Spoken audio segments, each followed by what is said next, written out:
Stand by for crime.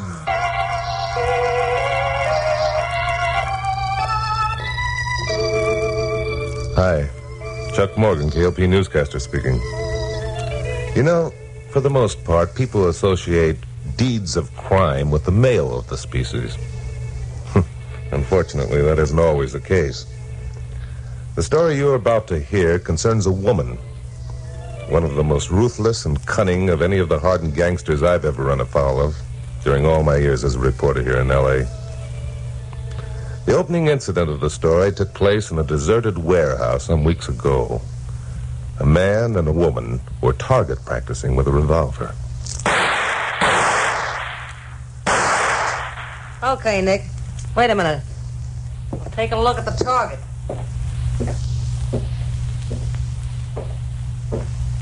How am I doing? You're doing all right, Nicky boy. 8 bullseyes out of 10 shots. Yeah? Not bad, eh, Trixie? Not bad at all. I figured you'd get better with a little practice. Guess we can handle that bank job anytime now. Bank job? Yeah, First National Trust, remember? Yeah. Yeah, I remember. Look, Trixie, let's forget the bank job, huh? I got an in on the numbers racket with Bugs Flambeau. Bugs Flambeau, that small-time punk. Okay, then we'll get into something else. Banks is out of my line, Trixie, honest. Well, they're gonna be in your line from now on, chum. Get that and get it straight. Oh, listen, Trixie. You listen. Trixie Talbot, don't waste your time on nobody and then let him walk out in the sea. Nobody. Okay, Trixie, okay. You tied up with me so as I'd get you out of the small time. Okay. So I went to work and began teaching you the angles. All right. So now we're ready to move and you ain't Welshing, see? You didn't say nothing about a bank job. Didn't I? Well, I'm saying it now. It's the First National Trust tomorrow at noon. Or do you still want to go back to the numbers racket? Trixie, you wouldn't... Wouldn't I, Nicky boy? I guess you don't know Trixie Talbot. See what I mean? Yeah, I see. 4 of them right in the bullseye. You're good, all right, Trixie? You're darn right I'm good. I got a reputation and I'm keeping it. Nobody ain't gonna say they walked out on Trixie Talbot. She can't afford to have that kind of talk going round. I get it, Trixie. You got your reputation to think of. I like you, Nicky boy. I figured you were smart. I figured we could go places together. That's why I let you come in with me. Sure, Trixie. You give me a chance, all right. I ain't forgetting it. Come here, Nicky boy. Yeah, Trixie. Put your arms around me. Yeah. See what I mean, Nicky boy? Yeah. You're all right, Trixie. I'm crazy about you. That's better. We'll get along. Sure, Trixie. We'll get along all right. Tomorrow at noon, we begin moving in on the big time. We start going places. You and me. Tomorrow at noon.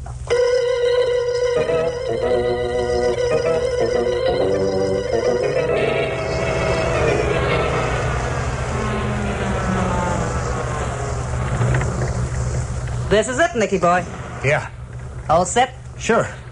Sure, I'm all set. Let's get going. Take it easy. Don't get nervous. Remember what you're supposed to do? Yeah. We've been through it enough times. What are we waiting for? All right, Nicky boy. Relax now. Hold the bank book in your left hand like you was going to make a deposit. Keep the other hand on the heater in your pocket. I know. Okay, let's go.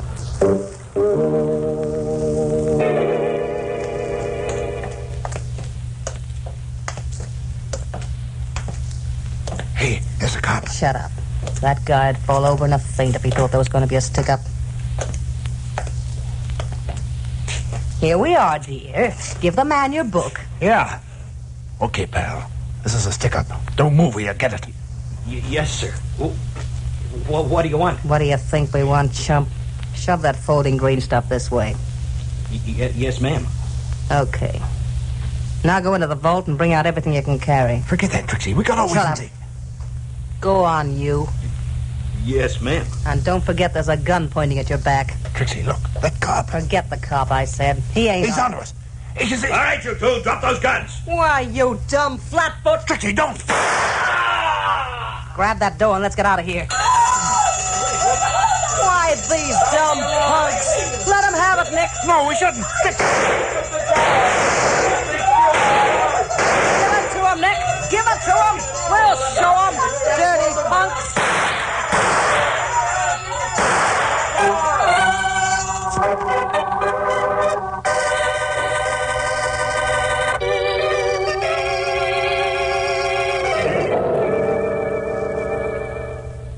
Lieutenant Bill Meggs of police headquarters dropped into my office to tell me about the robbery and the murders. Now, Carol Curtis, my secretary, and I have known Bill a long time. We both suspected the purpose of his visit was more than to just give me a good news story. Well, that's the story in the holdup, Chuck. You got any ideas? Chuck's always got ideas. What we want to know is, what idea have you got up your sleeve? Never mind, Glamour Puss. What does your file record show, Bill? I've checked the files and records in every daylight bank robber in the country. This pair didn't follow the customary pattern at all. More than a week, my boys have been bringing in and questioning every known daylight holdup man in the city. So far, they haven't even made first base. Now, the way I see it, they've been looking in the wrong places for the wrong kind of guy. That makes sense.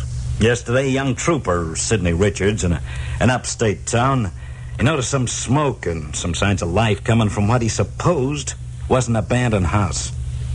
Went up to investigate and hasn't been heard from since. Wait a minute. If he hasn't been heard from since, how do you know he saw signs of life? And how do you know he went up to investigate? Stands to reason. We found the tire marks of his motorcycle in the lane that leads to the house, but none returning. So you figure that whoever was living in the house prevented him from returning, huh? That's exactly what we think. Well, why don't you go up there and find out, for heaven's sake? Well, if you use your head, GP, you wouldn't ask such a nutty question. It's like this, Carol. Suppose the people who are occupying the house are our bank robbers, and that they've taken Trooper Richards prisoner and are holding him as hostage. Well, suppose they are. They can't hold him forever. What are you going to do? Just sit around and wait for... The life of one state trooper, Carol, is worth the lives of a dozen criminals. Now, we have a plan whereby we can keep young Richards alive. Here it comes. Let's have it, Bill. 2 days ago, the San Francisco police captured one of the most ruthless killers this country's ever known. Yeah? Now, you've probably heard of him. He's called the Professor. The Professor? Yeah. I did a story on him a while ago. And now, the Professor's being held incommunicado by the San Francisco police. Chuck, we want you to go up there and look him over. What's the gimmick? I'll bet you wish you'd never asked. Well, assuming that the people in the abandoned house are our bank robbers and that they're holding Trooper Richards, there's only one person who could get to him without arousing their suspicions. I get it. You want me to assume the identity of the Professor and make a call on the fugitives, huh? No. That's it, Chuck. You look a little bit like the Professor, and I think you could get away with it. No, I said. You stop getting in a sweat, Glamour Puss. There won't be any danger. No danger? Are you out of your mind? The first thing those two are going to ask is, how did you know they were hiding in the house? We've taken care of that, Carol. 2 days from now, there'll be a daylight holdup in the neighboring town of Bolton. Crime will be laid to the Professor. The Professor? But you said... Crime will only be attributed to the Professor. Newspaper, radio broadcasts will attest to that fact. Yeah, that's a good idea. I could use the story myself. You see, Glamour Puss, it'll be only natural for the Professor to take refuge in the abandoned house. That's it. Now, these two fugitives did, and why not the Professor? I still say it's crazy. What if they've met the Professor before? What if It isn't likely that any small-time operators would know a big shot like the Professor by sight. He'd be careful not to let him. No, I won't buy that. Chuck can't go. Listen to her. Now, listen, GP. Don't you realize a man's life's at stake? Yours will be, too, if you're sucker enough to agree to this plan. Anyway, your birds might have flown by the time you got there. Not a chance. The house has been watched night and day. You're outvoted, GP. Suppose you pipe down. Okay, go ahead. Get yourself murdered. See if I care. If I don't go, Trooper Richards will be murdered. Well, then, I'm going too. Now, isn't that bright? You sit down at that typewriter and get to work. Chuck Morgan, don't you manhandle me. I haven't touched you. Come on, Bill. Let's catch a plane for San Francisco. Right. Chuck! No, come back here. So long, GP. Take it out on the typewriter. Oh, that dizzy idiot. If he thinks that Well, I'm not, but I won't. And he'll wish he hadn't.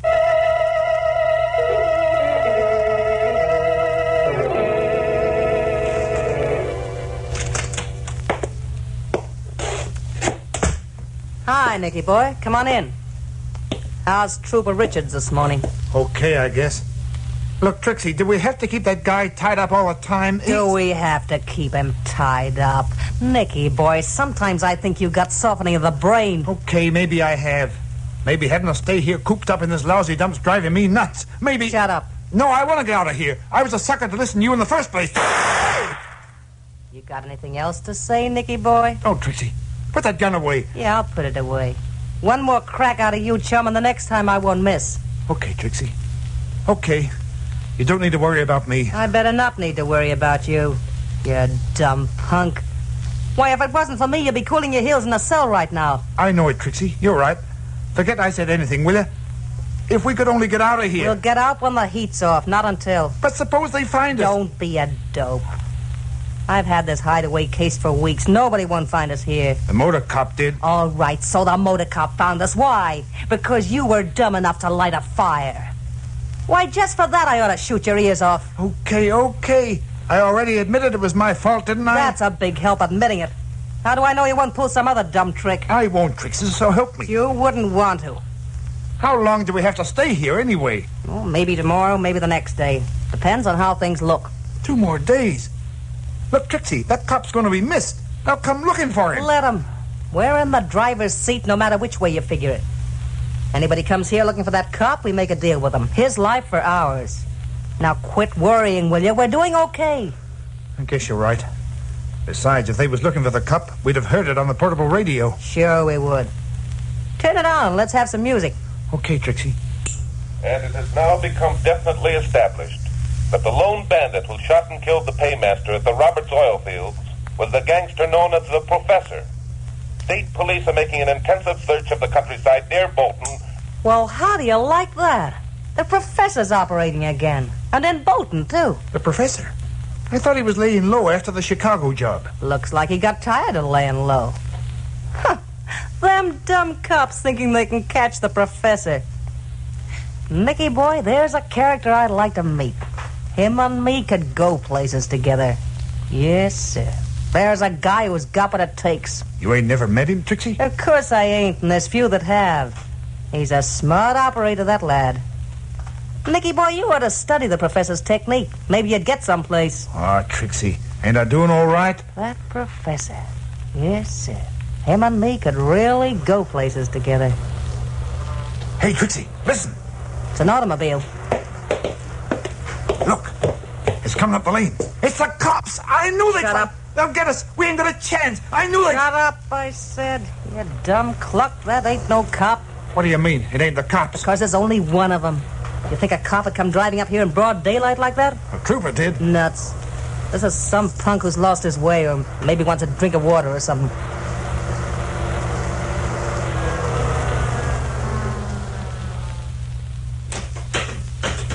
What are we gonna do? If he sees that trooper... He won't see no trooper. Go on over and open the door. What are you gonna do? What's the idea of the gun? Never mind. Go on and do as I say. Trixie, you ain't gonna... Ain't I? Nicky boy, you got a lot to learn in this business, and you might just as well start now. Open the door. No, Trixie. Look, I'll talk to him. Maybe I can send him away. Only don't... You jerk, you do like I say, or I blast you too. Okay, Trixie. You're the boss.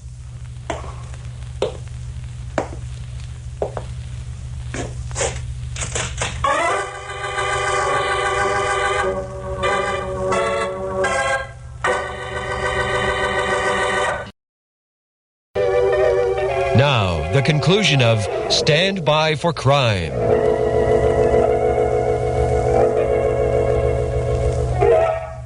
Well, with the help of Bill Meggs and the San Francisco police, I'd met the professor and talked to him. He was a tall, soft-spoken man with an excellent command of the English language, which I suppose was responsible for his nickname. The fake bank robbery was pulled, and my broadcast on it recorded. I was then given a black bag full of money, which I was still carrying when I knocked at the door of the deserted house. Yeah? What do you want? Oh, for a moment you rather startled me. I thought there was no one at home. What do you want? I was wondering if I could use your telephone. You see... Tell him to come in. Come on in. Of course. Thank you. Oh, I beg your pardon. I didn't know there was a lady here. You guessed right, there ain't. Okay, who sent you? Sent me? I don't believe I understand. You see, I was on my way Come on, quit stalling. Before I bump you off, I want the answers to a few questions. Bump me off? Do you mean you intend shooting me? You catch on fast, copper. Copper? My dear young lady, are you referring to me as a police officer? Busty, you sure put on a smooth act. Hey, Nick, Yeah, Trixie? see what he's got in that bag. Okay. Give me the bag, bud. No, just a moment. Give him the bag. But... Very well. Here you are, my man. Thanks. What's in it, Nick? Jeepers! Well, what is it? What is it? Take a look. Well, greenbacks, bundles of them. Oh, come. There isn't so much there. I call that my small change purse. Small change? Say, who are you, anyway? Trixie, I know. That radio broadcast. The professor. Wait a minute. Let me look this lug over. Did the radio broadcast give a detailed description of the Professor, Trixie? How do you know my name? My dear girl, your associate here has called you Trixie at least 3 times since I entered the house. Oh, he did? And you referred to him as Nick. Trixie and Nick. Could it be... No. Trixie Talbot would never allow herself to become involved with... Forgive me, I've said too much. You ain't said nothing. What's the matter with Trixie Talbot? There's nothing the matter with Trixie Talbot. Oh, I get it. Hey, Nick, Yeah, Trixie? go on outside and take a look around. Oh, look. Ain't I here? Go on, quit arguing. Okay, Trixie. You don't have to get sore. That's better. Now shall I finish what I was about to say, Trixie? You don't need to. I know. So you're the professor, huh? At your service, my dear. I like that. At your service, he says. Yes, sir. Professor, you're just like they said, a real gentleman. Thank you, my dear. Sit down, Professor. Over here. Thank you. We got a lot to talk about. Yes, sir. We got to get acquainted.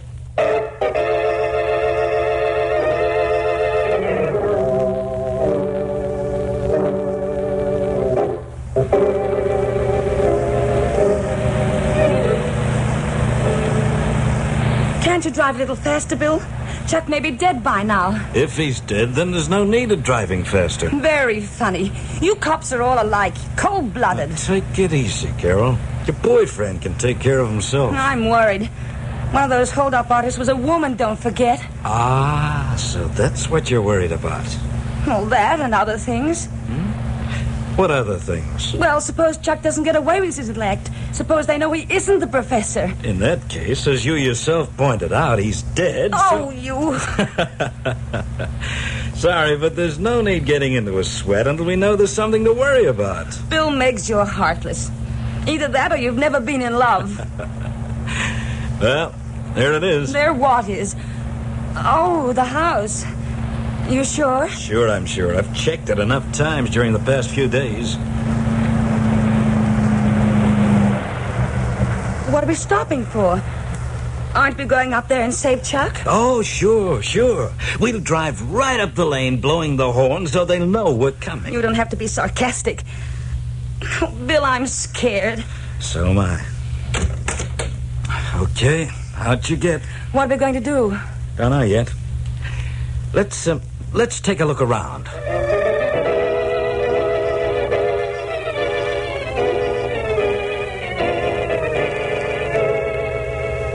Professor, I gotta hand it to you. You done all right for yourself. You flatter me, Trixie. And now, about the proposition you mentioned a few minutes ago. Yeah, the proposition. Professor, how much dough's in the small change purse of yours? Possibly $10,000. Just like that, huh? 10 G's and you don't bat an eye. Brother, you kill me. Now look, see that bag sticking out from under the couch? Not unlike my own. It's just like it. And what's in it is just like what's in yours, too. Only there's more. More? Yeah. There's more than 15 grand in that satchel, Professor. You don't say. Yeah, I'm saying it. You add that 15 to the 10 you got, and it makes a pretty good stake, don't it? Indeed it does.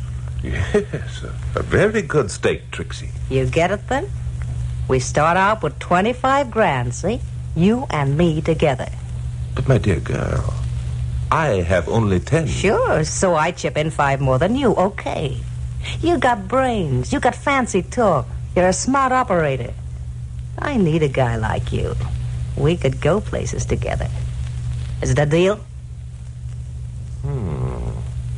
It seems fair enough, but there's one tiny item I'm afraid you've forgotten. Yeah? Yes. Nick. Nick?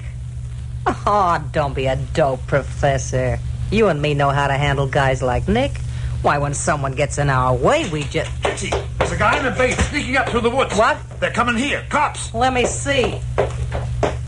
Hey, Professor, come here. You see something, Trixie? I'll say I do. Look out there. Out where? Good heavens, it's... Something wrong, Professor? Yeah, put the gun away, Trixie. You can't... Friends of yours, maybe? Yeah, they're a couple pals of mine. What was that? Sounded like it came from the next room. It did. It's the state trooper. Maybe he's getting loose. Shall I go look, Trixie? Young Sidney Richards, eh? So he's still alive. How'd you know about him? I read about it in the newspapers, heard it on the radio. You never. It wasn't in no newspapers, and it wasn't on no radio. Trixie, he's Shut a... up, Nick. So, Mr. Professor, you thought you could put one over on Trixie Talbot, huh? Trixie, my girl, I think the time has come for us to be frank with each other. Yeah?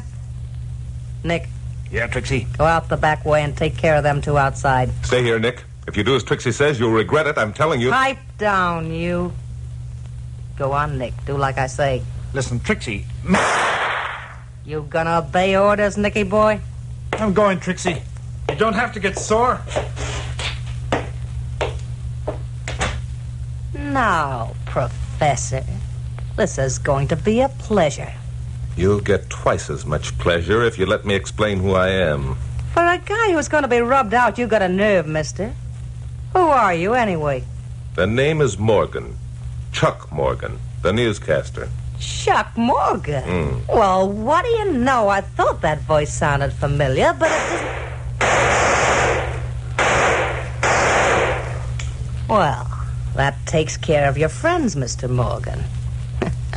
You got any prayers you want to say before you join them? I've got a lot of things up. That you, Nick?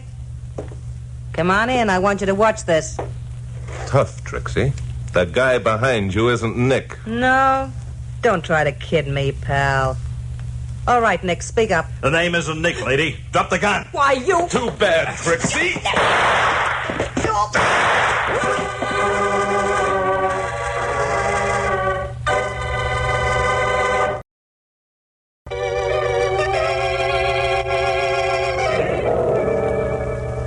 Bill had the situation well in hand. Trixie was considerably messed up in the fracas that followed. Nick was no problem at all.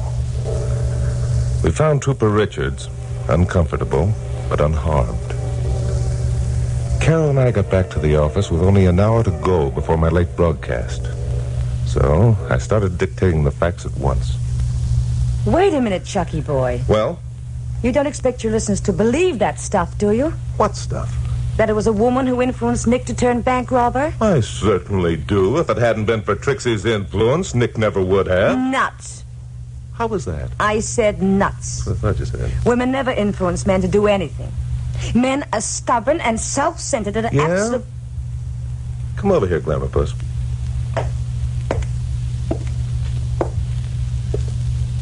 Well, I am about to demonstrate that your theory is cockeyed. no kidding?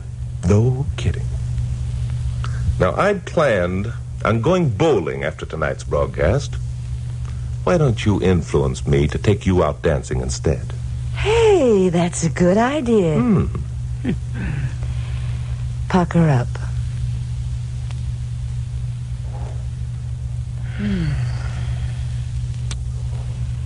Influenced? I'm influenced. We go dancing.